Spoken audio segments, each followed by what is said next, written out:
var. Birinchi tasavvurlarim bo'lsa, Niyazbek To'yin, Nurbek Ayzerev, Umar Barlasaya, Rahim Rahman. Bizdagi huquqiy bilim beruv muhim bo'lgan yo'llar. Ya'ni bugun sabablar biz sizlarga ma'lum taqrib, ya'ni bo'ling, ya'ni haqiqatan aktual taqrib sizga bo'ladi. Bu taqrib so'g'at uchun ma'lum sebep bo'ladi. Ya'ni жаңа жұмыс ортасына әрбір айтып боламыз. Жалпы сабақтың мақсатын түсіндіруге келетін болсақ, құқықтық білімнің маңыздылығын өндіру. Яғни біз жаңа білім алмаймыз бұл мектеп қабырғасында, біз және тәрбиемен мысалы белгілі бір адамдар топ болып бір баланы істеу, жаңағыдай психологиялық жағынан мазақтау, әрекет ету, әзіретіп кейбір адамдар мысалы маған буллинг көрсетіп жатыр деген сияқты қабылдау мүмкін. Шектен шығып кеткен жағдайда. Сондықтан, так удар ұстайсыңдар. Мен жылдамдатам, жылдам ауысып отырасыңдар. Кейін мен ручка деген кезде сразу кім бірінші ручка?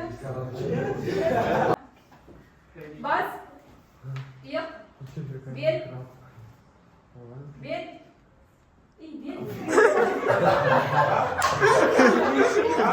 бел, тізе, аяқ, иық, аяқ, иық, мойын, құлақ, ручка. Екеуміз болыңдар. Так, екі ұшын не сразу кетті. Бас, аяқ, бас, иық. Ей, давай, ты не видите? Ай, бастары басты, ақылды басты. Иық, бел, аяқ, құлақ, иық, ручка.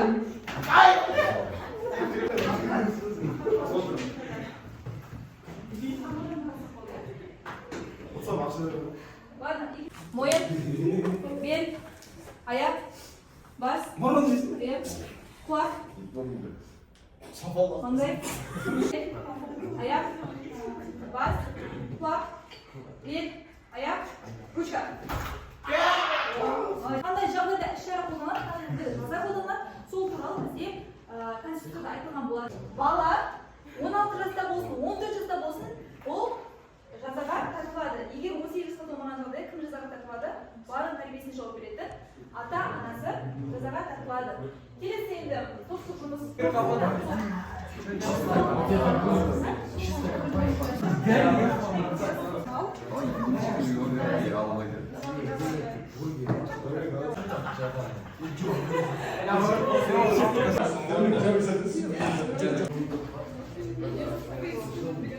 Так, next.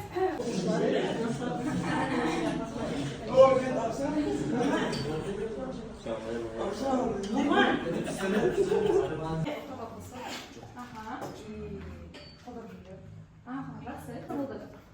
Оны болмай қойсын, бірақ сол адам, бурит етіп жатқан адам, сендер болсаңдар, сендердің әрекеттерің оңай болады. Сендер жаңа ортаға қоспай, шектетіп жатыр.